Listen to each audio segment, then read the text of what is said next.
अस्सलाम वालेकुम दोस्तों, उम्मीद है आप खैरियत से होंगे। आप देख रहे हैं होम्यो हेल्थ केयर। मैं होम्यो डॉक्टर ज़हीर।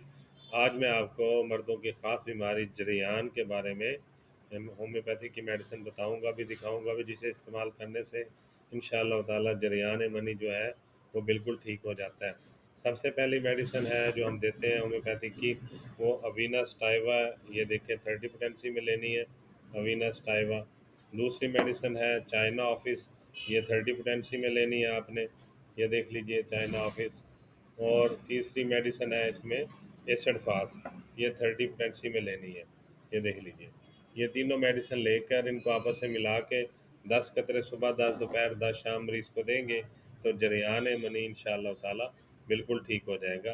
दोबारा बता देता हूँ, एसिड फास्ट, अवीना स्टाइवा और चाइना 30 पोटेंसी में, तीनों को मिलाकर 10 कतरे सुबह, 10 दोपहर, 10 शाम दें, इंशाअल्लाह ये बिल्कुल ठीक हो